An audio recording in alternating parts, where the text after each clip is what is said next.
عمران خان سے مذاکرات نہیں ہوں گے۔ ایک دفعہ خان کو اگر اجازت مل گئی تو وہ ہمیں پکڑ کے الٹا لٹکا دے گا، ہمارے سر اڑا دے گا، 50 کی ڈبی 250 کی، 250 کی ڈبی 500 کی، ایڈی ٹینشن نہیں بندہ کش بھی نہ لاوے۔ اتنا بڑا یوتھ آپ کے لیے عاشق ہے جو آپ کو خمینائی بنانا چاہتا ہے، نیا وزیر اعظم بلاول۔ السلام علیکم، میں ہوں ڈاکٹر حسنین جاوید اور آپ دیکھ رہے ہیں میرا ڈیجیٹل چینل۔ عمران خان سے مذاکرات نہیں ہوں گے، یہ کسی ایک آدمی نے نہیں کہا، یہ ساری پی ڈی ایم کا ذہن تو یہی ہے، لیکن خاص طور پہ جو اچھل کے آ رہے ہیں جن میں سعد رفیق صاحب بھی ہیں۔ سعد رفیق صاحب کا تو پہلے سے میرے خیال میں خوفزدہ ہو گئے ہیں، وہ obsessed ہو گئے ہیں۔ انہوں نے کہا تھا کہ ایک دفعہ خان کو اگر اجازت مل گئی تو وہ ہمیں پکڑ کے الٹا لٹکا دے گا، ہمارے سر اڑا دے گا، یہ سارے معاملات کرے گا اور کرپشن کے نام پہ ہمارے ساتھ یہ چیزیں ہوں گی۔ اس کے بعد انہوں نے کہا ایک جو ہے وزیر خزانہ اسحاق ڈار کی یہ بات کرتے ہوئے بھی مجھے شرم آ رہی ہے کہ جس نے اتنا زیادہ پاکستان کا پیسہ لوٹا اور پاکستان کے خزانے کا بیڑا غرق کر دیا، پاکستان کے خزانے کی ڈائریکشن ٹھیک نہیں رکھی اور پوری پاکستان کی معیشت کی ابتر حالت یہ کر دی کہ آج بجٹ بنانے کے پیسے نہیں ہیں، اور آئی ایم ایف جو ہے وہ اس نے نہیں کیا، اور آج بھی پھر جو ہے وہ مدد آف کورس فوج کر رہی ہے، اور ڈیفینیٹلی جو کچھ بھی بجٹ بنائے گی اور جس طریقے کی ڈائریکشن لینی پڑے گی وہ فوج سے لینی پڑے گی۔ لیکن وہ بیان آپ کو ہنسانے کے لیے میں سنانا چاہتا ہوں کہ وزیر خزانہ اسحاق ڈار کا کہنا تھا کہ عمران خان سے مذاکرات اب صرف اس وقت ہو سکتے ہیں جب وہ قوم سے معافی مانگے، اپنی غلطی مانیں اور وعدہ کریں کہ آئندہ ایسا کچھ نہیں کریں گے جیسا 9 مئی کو ہوا۔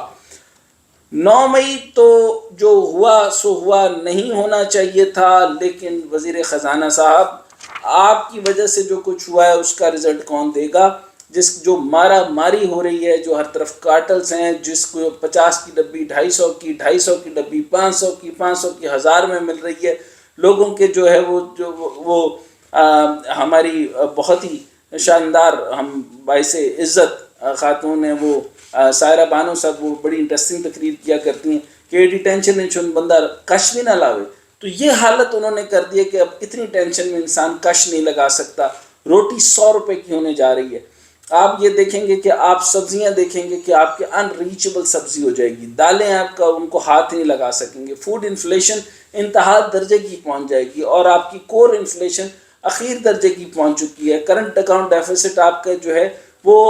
یعنی اس کے اوپر آپ کچھ سوچ بھی نہیں سکتے۔ اور مزید اگر اس کو آپ ہینڈل کرنے کی سوچیں کہ چند چیزیں اب ہم بجٹ میں سوچے بغیر بنائیں گے، یعنی سب سے پہلے آئی پی پیز کی بات بھی نہیں کریں گے، کیونکہ 2500 ارب روپے کا جو آئی پی پیز اور ڈسکوز اور جسکوز کا بل ہے جو 10 کمپنیز کو آپ نے دے رکھا ہے، وابڈا کی کرپشن کا جو معاملہ ہے وہ آپ سے حل ہونا نہیں ہے۔ پھر آپ نے کہا کہ جو عمران خان صاحب کے ساتھ مذاکرات نہیں ہوں گے، آپ نے 9 مئی کے واقعات کے بعد ان کو جو ہے وہ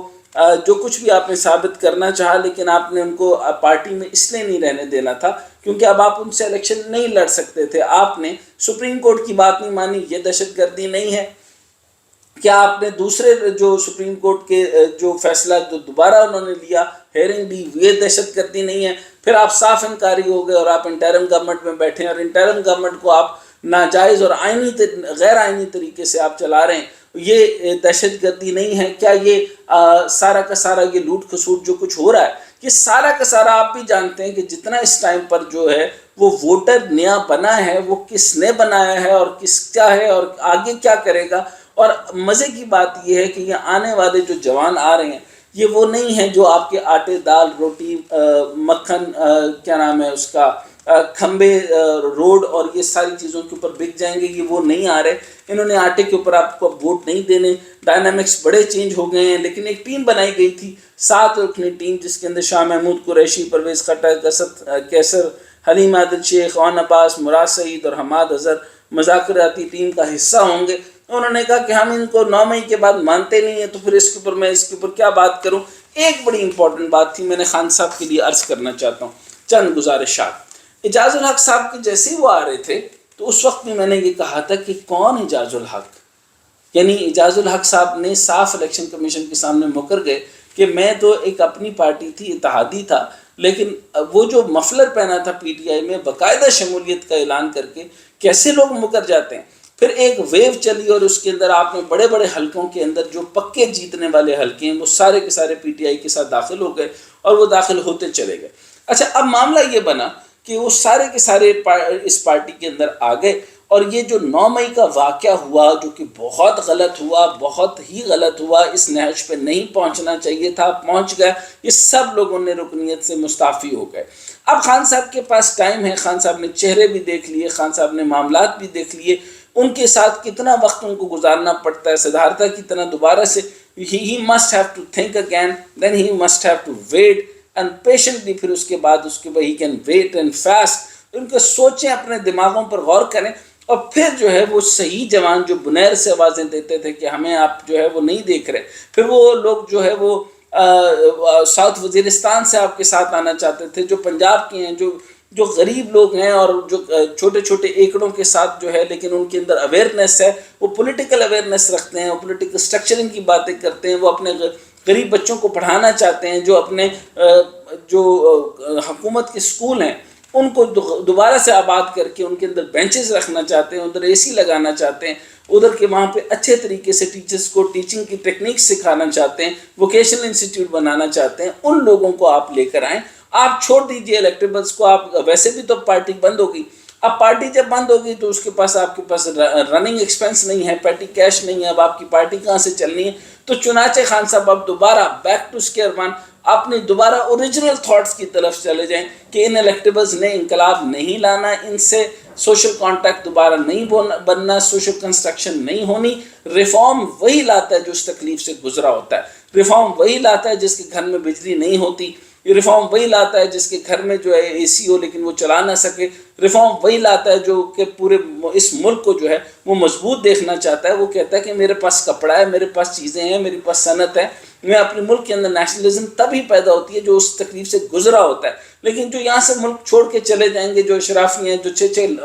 کنال کے گھر یہاں سے چھوڑ کر، ساری انویسٹمنٹ آپ نے پوری دنیا میں دیکھا ہوگا، ٹرکی آپ کو نیشنلٹی دیتا ہے اور آپ کو کہتا ہے کہ انویسٹ کرو، invest and take a nationality. You کے دے رہا ہے آپ کو، امریکہ دے رہا ہے، ساری دنیا نے آپ کے لیے اوپن کر دیا. اس پوری دنیا کے اندر جو ہے وہ اس طرح کا کرائسس اور ریسیشن ہے کہ وہ آپ سے کہتے ہیں کہ 2.5 3 4 5 کروڑ پہ دو، نیشنلٹی لو اور ادھر آ کر آباد ہو جاؤ. تو یہ معاملہ اگر ہونا ہے تو ان لوگوں نے تو چلے جانا ہے. اب آپ وہ دیکھیں جو جوان واقعی ہی اس ملک کو بنانا چاہتے ہیں تو اچھے روحیں پیدا ہوتی ہیں. خان صاحب آپ ان کو خود بلائیں، یہ جو سوڈو انٹلیکچوئلز ہیں. آپ نے غوریہ جان مقبول کو بھی دیکھ لیا،